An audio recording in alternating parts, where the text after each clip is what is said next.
Mr. President. The senator from Arizona. Thank you. I rise at a challenging, divisive time for our nation. For years, America's politics have spiraled steadily downward into increasingly bitter tribal partisanship, and our democracy has been strained. While that may sound abstract, it is a problem that hurts Americans in real, tangible ways. These deepening divisions hurt our ability to work together to create new job opportunities, protect the health and safety of our communities and country, and to ensure everyday families get ahead. Americans across the country know this. They see it every day, not only on social media and cable news, but at their jobs and around their dinner tables. We are divided. It is more likely today that we look at other Americans who have different views and see the other, or even see them as enemies, instead of as fellow countrymen and women who share our core values. It's more common today to demonize someone who thinks differently than us, rather than to seek to understand their views. Our politics reflect and exacerbate these divisions, making it more and more difficult to find lasting, broadly supported solutions to safeguard our freedoms, keep our country safe, and expand opportunity for all our citizens. So 2 questions face us as a nation. Where does this descending spiral of division lead? And how can we stop it? Our country's divisions have now fueled efforts in several states that will make it more difficult for Americans to vote and undermine faith that all Americans should have in our elections and our democracy. These state laws have no place in a nation whose government is formed by free, fair, and open elections. We must also acknowledge a painful fact. The state laws we seek to address are symptoms of a larger, more deeply rooted problem facing our democracy. The divisions themselves, which have hardened in recent years and have combined with rampant disinformation to push too many Americans away from our basic constitutional values. In the spring of 2017, after Trump took office, I wrote an opinion piece in the Arizona Republic highlighting my concerns about the strains on our constitutional boundaries and the shrinking respect for our founding constitutional principles. In the years that followed, my colleagues and I in this body were called upon to participate in 2 separate impeachment trials for crimes against our Constitution.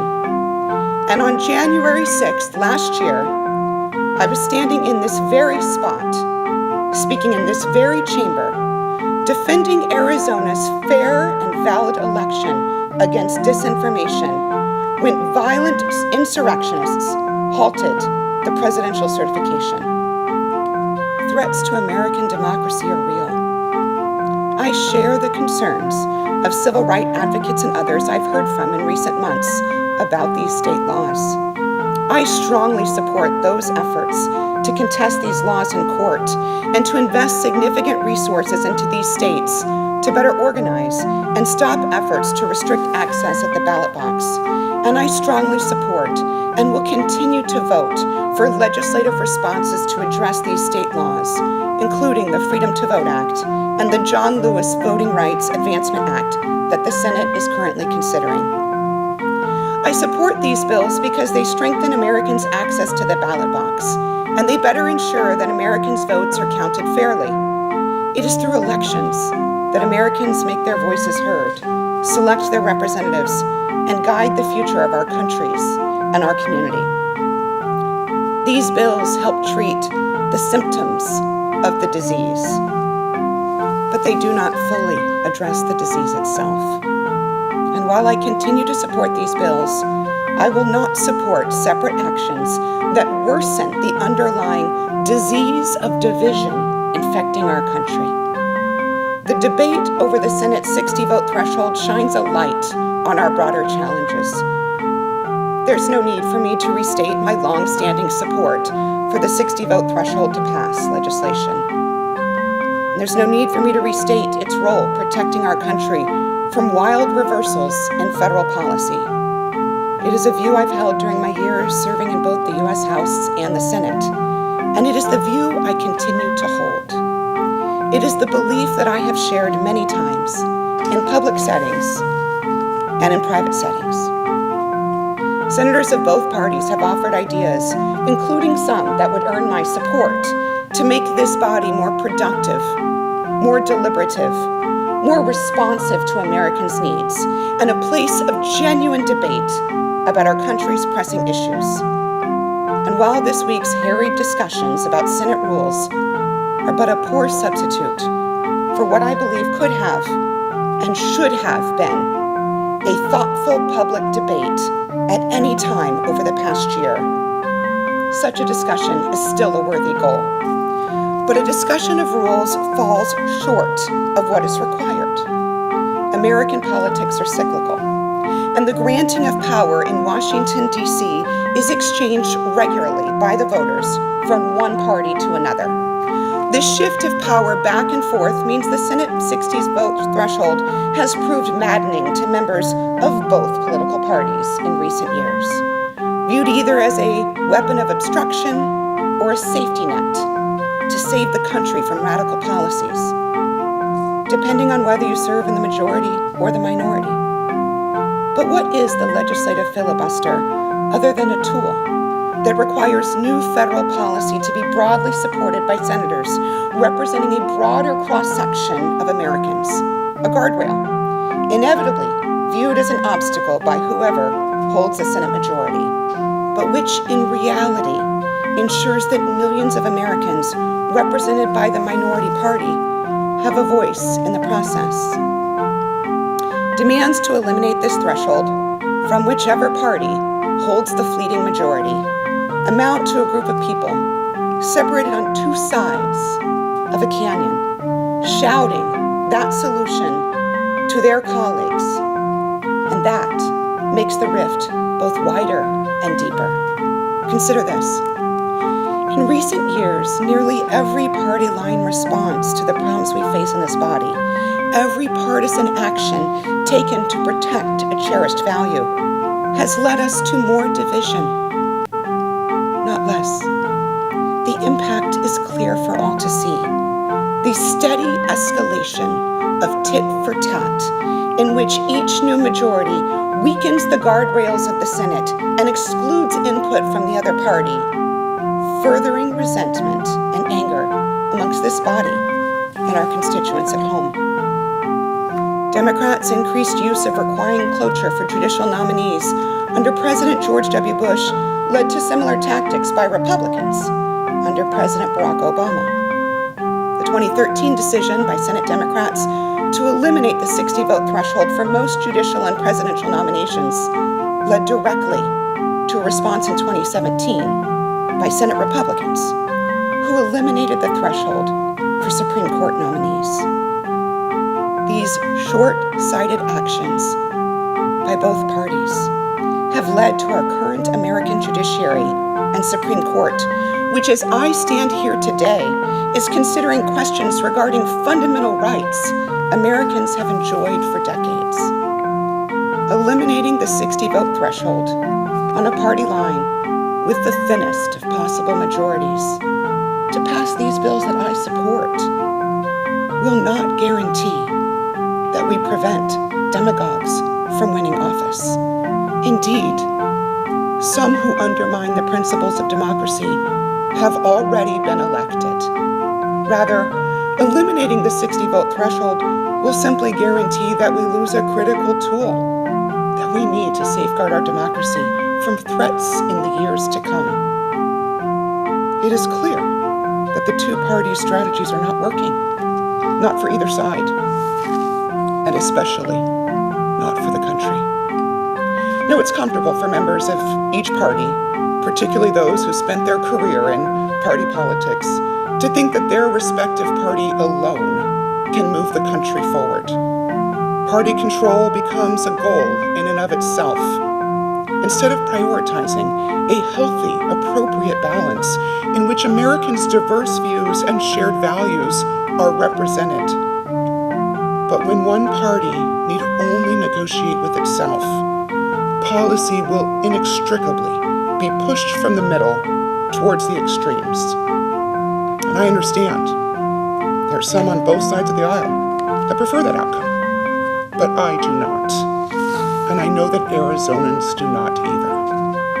Our country's first president, George Washington, a leader whose wisdom I borrowed at the conclusion of the 2020 impeachment trial, he warned against political factions more than 200 years ago, saying that extreme partisanship could lead to the ruins of public liberty. I was no party man myself, Washington wrote, and the first wish of my heart was if parties did exist, to reconcile them. Today, we serve in an equally divided Senate, and today marks the longest time in history that the Senate has been equally divided.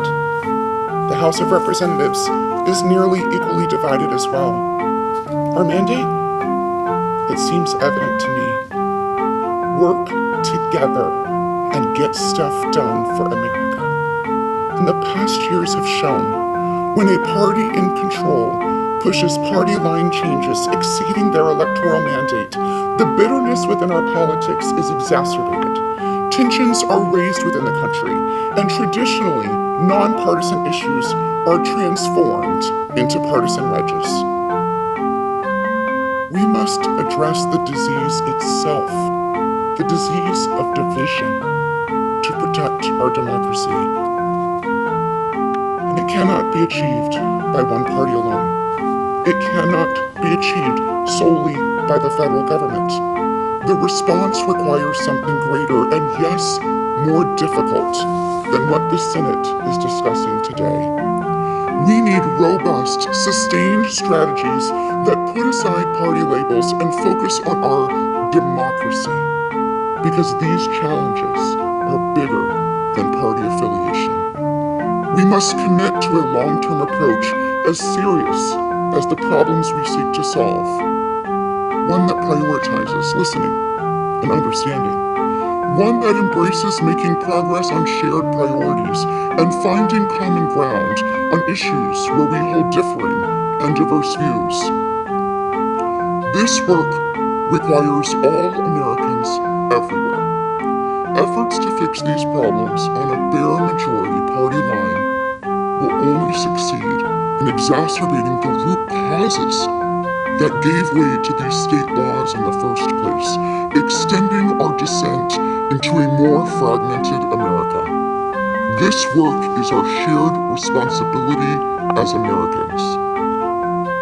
I share the disappointment of many that we've not found more support on the other side of the aisle for legislative responses to state-level voting restrictions. I wish that were not the case. Just as I wish there had been a more serious effort on the part of Democratic Party leaders to sit down with the other party and genuinely discuss how to reforge common ground on these issues. My Republican colleagues have a duty to meet their shared responsibility to protect access to voting and the integrity of our electoral process.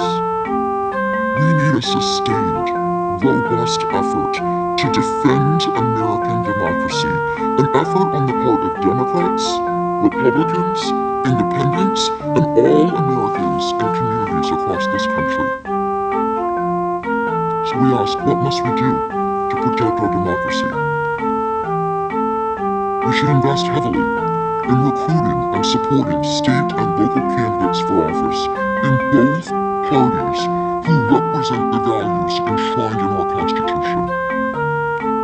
We should ensure we have a judiciary that is less lopsided in its political leanings, and that we can all depend on to uphold the Constitution.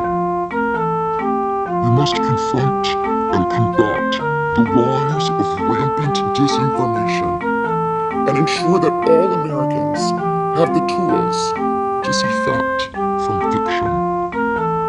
This will be particularly difficult work, since some in power have used disinformation to manipulate our differences and pull Americans apart, pressuring us to see our fellow Americans as enemies. The dangers facing our democracy took years to metastasize. and they will take years of sustained, focused effort to effectively reverse. There are steps that we can take today to fix our politics and better set the stage for repairing our democracy. Many of you know I began my career as a social worker, and in our social work training, our first necessary skill is the ability to listen to others. Listening not to argue or rebut, but listening to understand. I ran for the United States Senate, rejecting partisanship, willing to work with anyone to help Arizonans build better and more secure lives. And throughout my time serving Arizona, I have listened to Arizonans expressing diverse views on inflation, economic competitiveness, climate, and social priorities, and the role of the federal government itself. I find myself grateful time and time again to learn from Arizonans who share the same core values, but differ in position on issues and policies. Their similarities and their differences are surely representative of the complexity of Americans nationwide. So I find this question answers itself. Can two Americans of sharp intellect and good faith reach different conclusions to the same question? Yes. Yes, of course they can. It is easy for elected officials to give speeches about what they believe. It is harder to listen and acknowledge that there are a whole lot of Americans with different ideas about what is important in our country and how to solve those problems. And yet, it is important to recognize that disagreements are okay. They're normal. And honest disagreements, matched with a willingness to listen and learn, can help us forge sturdy and enduring solutions. Your Congress was designed to bring together Americans of diverse views, representing different interests, and as a collective, to find compromise and common ground to serve our country as a whole. We face serious challenges, and meeting them must start with a willingness to be honest, to listen to one another, to lower the political temperature, and to seek lasting solutions. Some have given up on the goal of easing our divisions and uniting Americans. I have not. I've worked hard to demonstrate in my public service the value of working with unlikely allies to get results, helping others see our common humanity and finding our common ground. And I remain stubbornly optimistic because this is America. We have overcome every challenge we've ever faced. And I am committed to doing my part to avoid toxic political rhetoric, to build bridges, to forge common ground, and to achieve lasting results for Arizona and this country. But we are in desperate need of more. More people who are willing to listen, to seek understanding, to stitch together the fabric of our country that has been ripping around the edges. More people who are willing to put down the sticks sharpened for battle, and instead pick up their neighbors to learn why they're angry or upset or left behind.